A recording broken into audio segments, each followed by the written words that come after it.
இன்றே டவுன்லோட் செய்து உங்கள் ஃபேவரட் ஷோக்களை என்ஜாய் பண்ணுங்க. பிருந்தா, இப்ப நீ வேலைக்கு போறது ரொம்ப முக்கியமா? நீ இப்படி எல்லாம் பண்ணிட்டு இருக்கிறது இந்த வீட்டுல இருக்கிற யாருக்கும் ஏன் எனக்கே பிடிக்கல.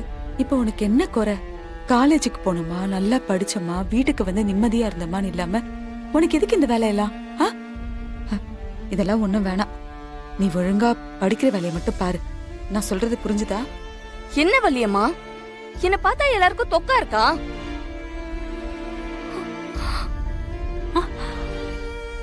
என்னமோ கடமையை செஞ்சாதான் மரியாதை வரும்னு சொன்னீங்க. அதனாலதான் நான் வேலைக்கு போனேன். அதுக்கே என்ன திட்டுறீங்க?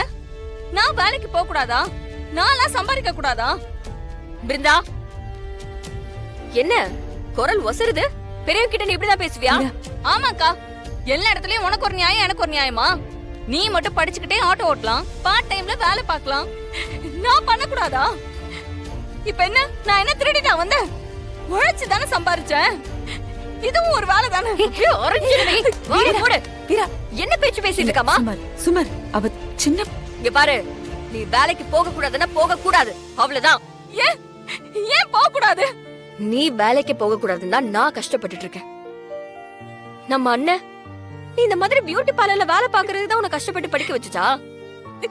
யோசிச்சு பாரு. வீரா, பின் என்ன கண்மணி பொறுமையா சொல்லிக்கிட்டு இருக்கோம், இவ்வளவு புரிஞ்சுப்பான்னு பார்த்தா வம்ப பண்ணிக்கிட்டு இருக்காடி. ஏண்டி, வீட்டுல இருக்கிறவங்க எல்லாருக்கும் வேலைக்கு போக தெரியாதா? நீ உழைச்சுதான் இந்த குடும்பத்தை காப்பாத்த போறல்ல? இங்க பாரு, உண்மையாவே உனக்கு வேலைக்கு போய் சம்பாதிச்சு இந்த குடும்பத்துக்கு உதவி பண்ணணும்னு ஆசை இருந்தா கொஞ்ச நாள் எல்லாத்தையும் பொறுத்துக்கிட்டு கஷ்டப்பட்டு படி. ஒரு பெரிய கம்பெனிக்கு வேலைக்கு போயிட்டு கை நிறைய சம்பாதிச்சு அக்கா இந்தாங்கக்கா என்னோட மாச சம்பளம்னு கொண்டு வந்து கொடு. அத பார்க்க சந்தோஷமா இருக்கும்ல? அதை விட்டுட்டு பார்ட் டைம் வேலைக்கு போறானா? Part time.